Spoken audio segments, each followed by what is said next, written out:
नमस्कार साथियों, उम्मीद करता हूँ आप सभी लोग अच्छे होंगे। और साथियों, आज हम हालिया एग्जाम की विशेषतः पैट के लिए कुछ हिस्ट्री से रिलेटेड क्वेश्चन ला रहे हैं, क्योंकि बच्चों की समस्या थी हिस्ट्री को लेकर के।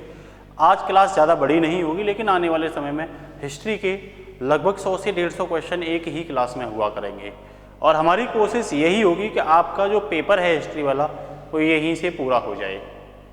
वन लाइनर क्वेश्चन लाएंगे, डायरेक्ट हिट बहुत ज़्यादा आता नहीं है, स्टैटिक जीके ही केवल पूछी जाती है। तो जिसमें आज हम शुरुआत करते हैं प्राचीन इतिहास से, जिसमें हड़प्पा सभ्यता से, जो आपके लिए आने वाले क्वेश्चन है।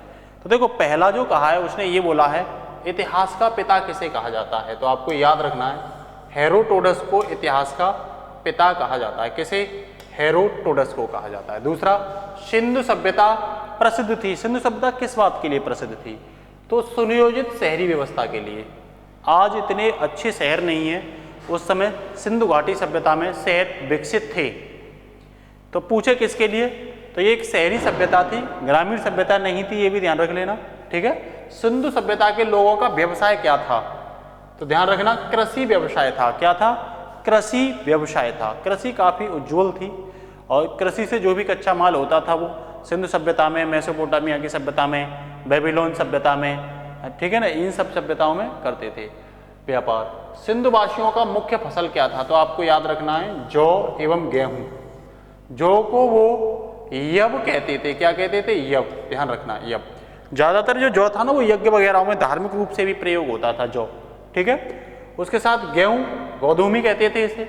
नेक्स्ट है, सिंधु सभ्यता का सर्वाधिक पूर्वी एवं पश्चिमी पुरास्थल कौन सा है?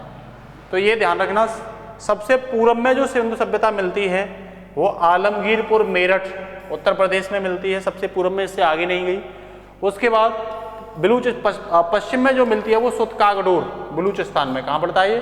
सुतकागडोर बलूचिस्तान में, अफगानिस्तान और पाकिस्तान की सीमा पर पड़ता है, यहाँ मिलती है, ठीक है। इसके साथ ही अगर देखो आपसे ये पूछ लिया जाएगा, इस तरीके का एक डायग्राम देगा, ऊपर जम्मू एंड कश्मीर में मांडा तक, ठीक है, नीचे दैमाबाद तक, ध्यान रखना दैमाबाद तक, इधर आलमगीरपुर मेरठ में उत्तर प्रदेश, और इधर सुतकागडोर बलूचिस्तान में।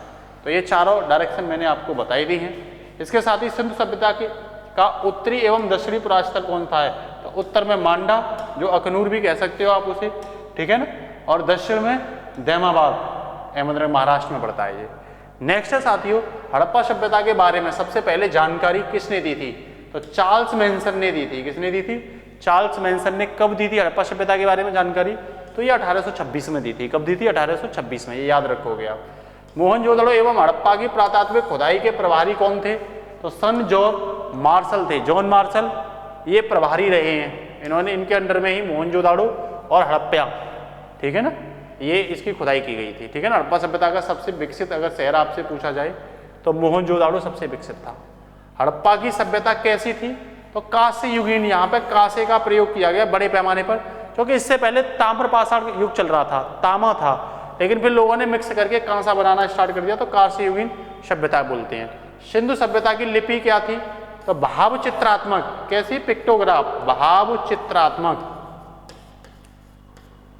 तो इस लिपि को पढ़ा नहीं गया, ध्यान रखना, इसे पिक्टोग्राफ भी कहते हैं।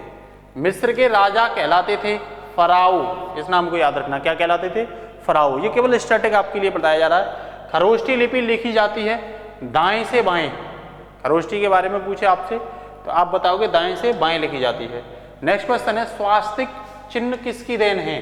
तो सिंधु घाटी सभ्यता के समय स्वास्तिक चिन्ह था। स्वास्तिक आप जानते होंगे, जिसे सांतिया बोलते हैं, ठीक है ना। तो स्वास्तिक किसकी देन है? सिंधु घाटी सभ्यता की। नेक्स्ट है, आदि मानव ने सर्वप्रथम सीखा आग का जलाना, ठीक है ना। आदि मानव ने क्या चीज सीखी थी? आग का जलाना। पत्थर में पत्थर मारा, फ्रैक्शन की वजह से क्या लग गई थी? आग लग गई थी। तो आग का आविष्कार हुआ कब था? तो ये पुरापाषाण काल में हुआ था। किसमें हुआ था? पुरापाषाण काल में, ठीक है ना। इसके उपयोग को नवपाषाण काल में इसका प्रयोग किए जाने लगा। सबसे पहले पालतू पशु बनाया गया। किसे बनाया गया पालतू? तो कुत्ते को। सबसे पहला अगर पालतू पशु आपसे पूछे तो कुत्ता सबसे पहला पालतू पशु है। सिंधु घाटी सभ्यता थी आदि ऐतिहासिक, ध्यान रखना, कौन सी थी? आदि ऐतिहासिक थी, ठीक है। हड़प्पा के लोग अभिज्ञ थे। किससे? लोहा से। लोहे के बारे में उनको कोई जानकारी नहीं थी। लोहा जो मिला है साथियों वो उत्तर वैदिक काल में इसकी खोज हुई है। किसमें हुई है? उत्तर वैदिक काल में लोहे की खोज हुई है। इसके साथ ही नेक्स्ट है सिंधु घाट। सिंधु सभ्यता का प्रमुख बंदरगाह है तो लोथल का भी फेमस बंदरगाह, ये गुजरात में पड़ता है। गुजरात में कौन सा बंदरगाह? लोथल बंदरगाह, ठीक है ना। तो कह रहा हड़प्पा में मिट्टी के बर्तन प्रयुक्त रंग के होते थे, तो हड़प्पा में लाल रंग के बर्तन थे। मिट्टी के बर्तन जो थे वो कौन से रंग के थे?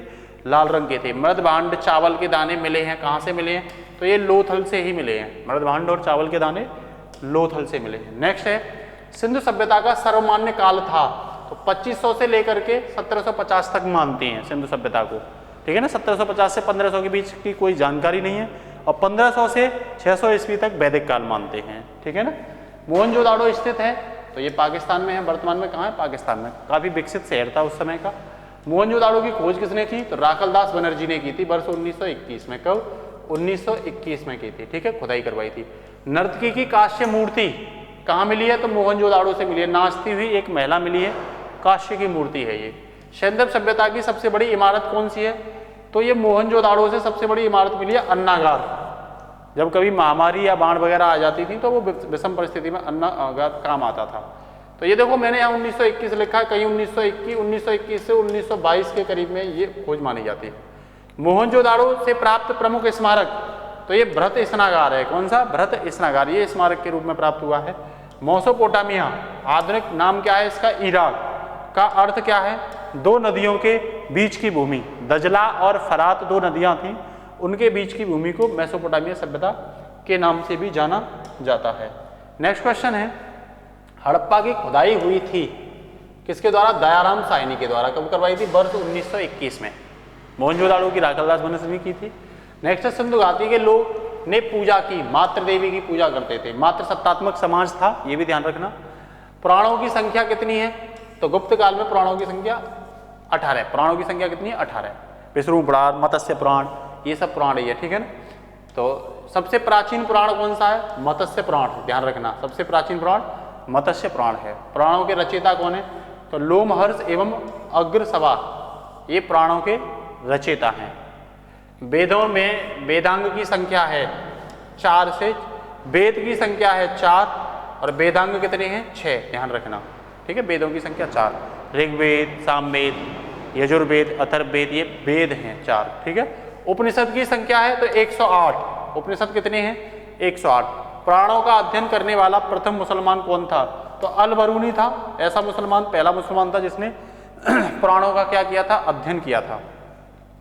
उपनिषद विषय का वस्तु है दर्शन का। किसका है? दर्शन का। उपनिषद का मतलब होता है कि जो गुरु होते हैं उनके समीप बैठ करके ज्ञान धारण करना एवं दर्शन करना उनके, ठीक है। ब्राह्मण संबंधित है कर्म कांडों से। सबसे प्राचीन वेद है कौन सा? ऋग्वेद। सबसे पहले जो वेद बनाया था वो ऋग्वेद था। इसमें कितनी सूक्ति हैं? इसमें 1028 सूक्ति हैं। 10 मंडल हैं। मंडल कितनी हैं? 10, ध्यान रखना। और ऋचाएं कितनी हैं? तुमसे पूछे ऋचाएं, तो ऋचाएं हैं इसमें 10,580। कितनी? 10,580 ऋचाएं हैं, ध्यान रखना, ठीक है। गद्य एवं पद्य वाला वेद कौन सा है? तो यजुर्वेद। इसे गद्य और पद्य वाला वेद कहते हैं। यज्ञ वगैरह के बारे में इसमें व्याख्यान किया गया है। शतपथ ब्राह्मण संबंधित है यजुर्वेद से। किससे? यजुर्वेद से। तंत्र मंत्र कौन से वेद में है? तो ये अथर्व वेद में है। तंत्र मंत्र, जादू टोना, वशीकरण, ये सब अथर्व वेद में है, ठीक है। भारतीय संगीत का जनक किसे माना जाता है? तो सामवेद। सामवेद में केवल जो ऋग्वेद में मंत्र थे उनमें से कुछ 75 मंत्रों को और बढ़ा करके उनको संगीत में म्यूजिकल फॉर्म में कर दिया, उसी को हम सामवेद कहते हैं। गायत्री मंत्र कहाँ से लिया गया है? तो ऋग्वेद से लिया गया है, ध्यान रखना। गायत्री मंत्र के रचनाकार कौन है? तो गुरु विश्वामित्र। कौन है? गुरु विश्वामित्र। गायत्री मंत्र के रचनाकार पूछे तो गुरु विश्वामित्र। गायत्री मंत्र किसको समर्पित है? तो सूर्य देवता को समर्पित है, पूछा जा सकता है आपसे। नेक्स्ट है